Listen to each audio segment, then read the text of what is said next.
अंतिम सत्र है और मैं धन्यवाद देना चाहूंगा हमारे भाई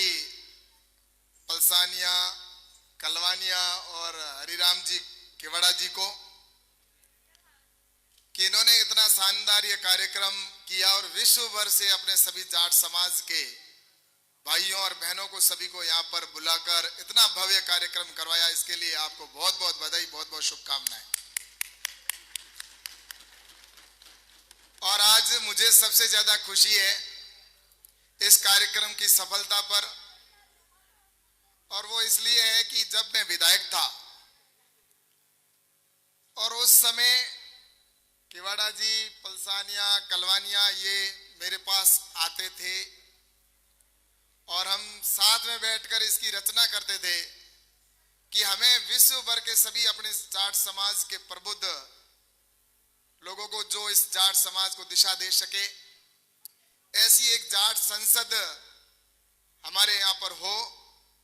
और जिसकी शुरुआत आज से लगभग 1.5 साल पहले हुई और उसकी शुरुआत महाराजा सूरजमल जी की जयंती के अवसर पर जयपुर से इसका शुभारंभ हुआ और उसके बाद में पिछले वर्ष यहाँ पर भी एक बहुत अच्छा कार्यक्रम रखा गया।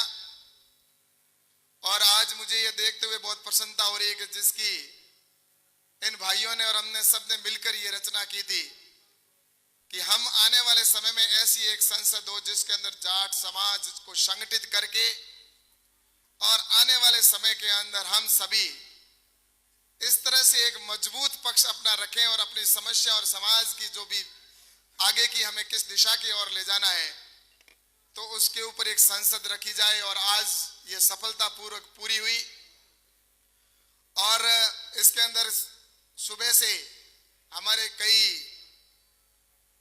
विद्वज्जनों का हम सबको मार्गदर्शन मिला और मैं सोचता हूं कि ये शुरुआत है और आने वाले समय के अंदर ये निश्चित रूप से एक ऐसी संसद होगी कि हम सब मिलकर ये फैसला करेंगे कि हमारे समाज को हम किस दिशा के अंदर ले जाना चाहते हैं और हम सब इस तरह से संगठित हो। क्योंकि जिस तरह से अभी पहले बताया गया हमारे सभी वक्ताओं के द्वारा, और वक्ताओं ने जिस तरह से हमें संगठित रहने के लिए, हम समाज जिस तरह से हर समय स्वाभिमान के लिए लड़ने वाला या हमारा समाज, तो वास्तव में हर जगह हम सबसे आगे रहने वाले, लेकिन उसके बावजूद भी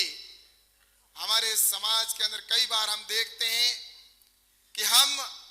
जिस स्थान पर हमें होना चाहिए उस स्थान पर हम नहीं हैं।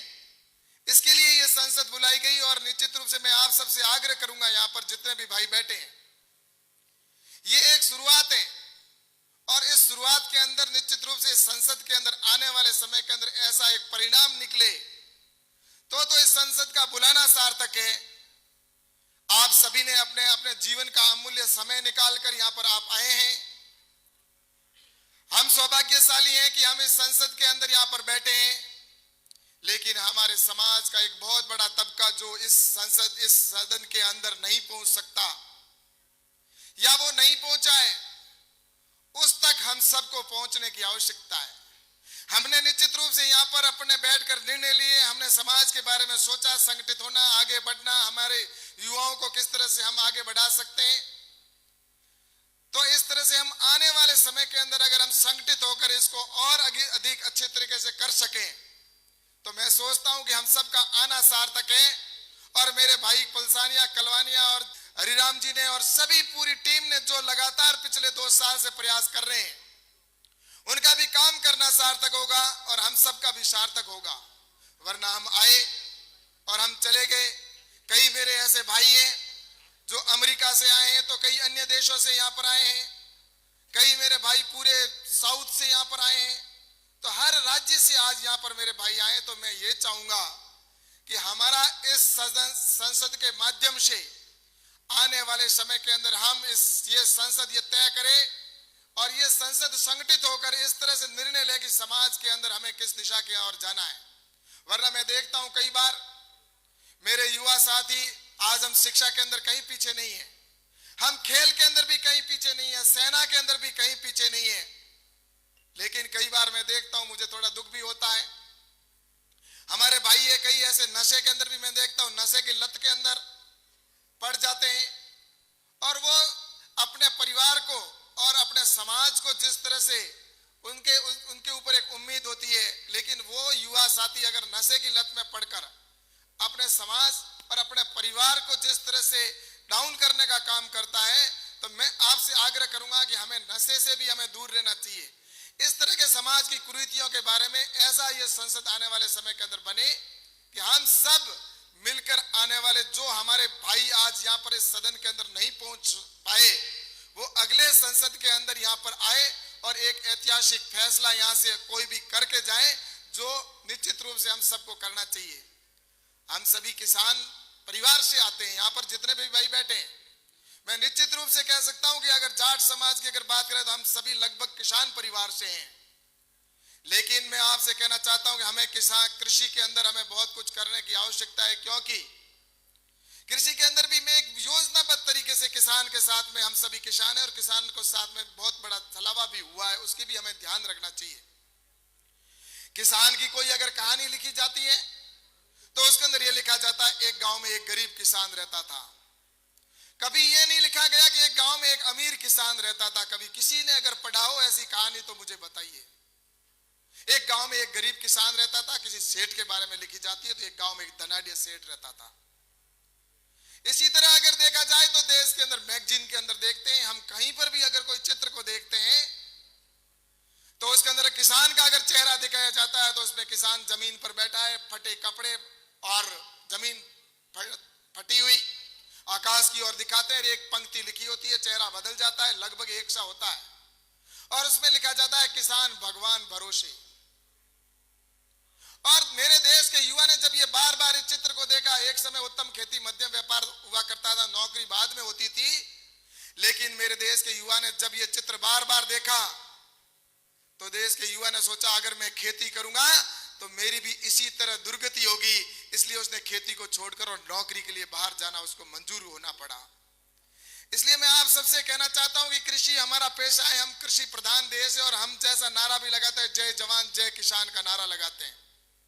आज कृषि के क्षेत्र में आज देश की जितनी भी अगर जीडीपी है तो उसमें सबसे ज्यादा योगदान कृषि का, और उसमें भी हमारे समाज का सबसे बड़ा योगदान है। और देश की सीमा के ऊपर अगर हम खड़े रहते हैं, आप देश के किसी भी सीमा के ऊपर चले जाएं तो वहां पर सबसे ज्यादा अगर कोई देश की सेना के लिए अपने जान पर खेलने वाले अगर कोई दिखते हैं तो वो भी हमारे समाज के युवा साथी वहां पर देखने को मिलते हैं। और जब हम उनसे मिलते हैं तो गर्व से सीना चौड़ा हो जाता है। आज जिस तरह से मैं आपको कहना चाहूंगा कि आज इस देश के अंदर भी जब जब क्रांति हुई है तब तक जाट समाज ने आगे बढ़कर उसके अंदर भागीदारी निभाई है, और जाट समाज ने जब करवट बदली है तो देश के अंदर निश्चित रूप से हर क्षेत्र के अंदर, और चाहे देश का आगे बढ़ना और देश के लिए हर मुकाम पर पहुंचना निश्चित हुआ है। भारत की आजादी हुई, उस आजादी की क्रांति के समय में जाट समाज का सबसे बड़ा अगर किसी का योगदान था तो जाट समाज का योगदान रहा था। और उसके बाद में लगातार जिस तरह से हम देख रहे हैं देश की सीमा पर हो चाहे कहीं पर भी हो, देश के जाट समाज हमेशा अग्रणी भूमिका में रहा है। इसलिए जाट समाज के मैं आप सभी भाइयों से निवेदन करना चाहता हूं, जैसा महाराजा सूरजमल जी की हमने बात की, वीर तेजाजी महाराज के हमारे इतिहास ऐसे भरे पड़े हैं जो समाज को दिशा देने वाले हमारे जो हैं। आज महाराजा सूरजमल जी ने कभी गुलामी स्वीकार नहीं की, लेकिन उसके बावजूद भी हम देखते हैं कि हमारे इतिहास के अंदर महाराजा सूरजमल जी को किस तरह से दिखाया गया है। इस तरह से मैं आपसे कहना चाहता हूं कि आज हमारे पास में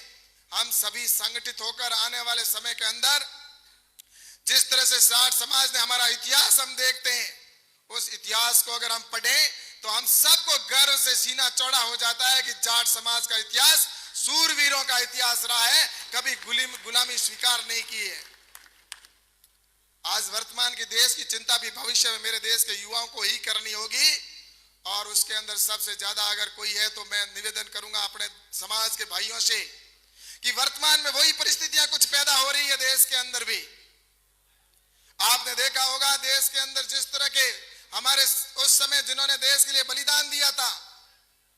उन्होंने ये जरूर सपना देखा होगा कि भारत सोने की चिड़िया बनेगा, विश्व गुरु बनेगा, निश्चित रूप से आगे बढ़ेगा। लेकिन आजादी के 70 साल बाद में क्या ऐसे लोग इस देश के अंदर खड़े होंगे जो भारत माता को गाली देने का काम करेंगे? अगर उनको यह पता होता तो कभी वो देश के लिए अपने जान की बाजी नहीं लगाते।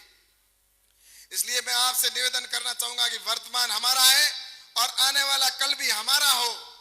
इसलिए उन पूर्वजों को भी जिन्होंने इस देश के लिए हमारे बलिदान दिया था, उन भाइयों को भी निश्चित रूप से आने वाले समय के अंदर जिस तरह से देश के अंदर ऐसे नारे लगते हैं, उस समय जाट समाज को निश्चित रूप से जहां भी हो हमें आगे आना चाहिए। हम किसी के पीछे नहीं रहे, ना कभी रहेंगे। हमारे पड़ोस में खड़ा होकर अगर हमारी माँ को गाली देता है, हमारी कौम को गाली देता है और हम सुनते हैं और हमारा पड़ोसी सुनता है, तो मैं तो सोचता हूं सबसे दुर्भाग्य की बात है कि जाट समाज का भाई अगर उसके एक दिल में खून में अगर है तो कभी वो बर्दाश्त नहीं कर सकता। आजादी गुलामी का दौर था, उस समय जब गुलामी हुआ करती थी, उस समय एक व्यक्ति अगर कोई शासक के खिलाफ अगर कोई थोड़ा शब्द बोलता था तो कुछ समय बाद सर धड़ से अलग हो जाया करता था। वो गुलामी का दौर हुआ करता था। आज इस स्वतंत्र देश के अंदर जिन लोगों ने बलिदान दिया और उनके बाद में यहाँ पर इस देश के अंदर इस तरह से भाषा बोली जाती है, हमें आजादी चाहिए। इसलिए मेरे भाइयों, इस समय समाज को जब भी इस देश के लिए जिन लोगों ने बलिदान दिया है, अपने समाज के उन लोगों को उनकी अगर सच्ची श्रद्धांजलि तभी होगी कि ऐसे लोगों को हम सामने खड़े होकर जवाब देने का मादा रखें। और निश्चित रूप से मुझे आज पूरा भरोसा है कि इस देश के लिए चाहे कहीं पर भी आवश्यकता होगी, चाहे वो खेल के अंदर हो, चाहे देश की सीमा पे हो, चाहे देश के लिए जान देने की आवश्यकता होगी, तो वहां पर जाट समाज सबसे आगे खड़ा होगा। ये मुझे पूरा भरोसा है। और हम सब आने वाले समय में जो ये संसद है, इस संसद का उद्देश्य जैसा कि आप सब जानते हैं, हम संगठित हो और संगठित होकर हम जब आगे बढ़ेंगे तो निश्चित रूप से मैं आपसे कह सकता हूं कि आने वाले समय के अंदर कि हमारा समाज है अगर संगठित होगा, इसी के लिए तो यहाँ पर हम सभी इकट्ठे हुए हैं। और इकट्ठे होने के बाद अगर हम सभी इकट्ठित होकर और आने वाले समय के अंदर अगर हमारा बड़ा अगर इसी तरह अगर हम बड़ा आंदोलन जिस तरह से आने वाले समय के अंदर एक जाट संसद बनाएंगे और सभी हम इकट्ठे होकर आने वाले समय में इस देश को दिशा देने का काम करेंगे और जाट समाज की सबसे बड़ी भूमिका होगी। इतनी बात कहकर मैं पुनः हमारे भाई कलवानिया और पलसानिया और हरिराम जी को बहुत बहुत बधाई देता हूं, बहुत बहुत शुभकामना देता हूं कि इन्होंने इतना अच्छा कार्यक्रम किया। आगे भी इसी तरह संसद हमारा होगा और निश्चित रूप से इससे भी बड़ा भव्य कार्यक्रम करेंगे। संगठित होकर हम देश को आगे बढ़ाने का काम करेंगे। इतनी बात कहकर मैं मेरी बात को खत्म करता हूं। आप सबको बहुत बहुत धन्यवाद। जय जाट। धन्यवाद।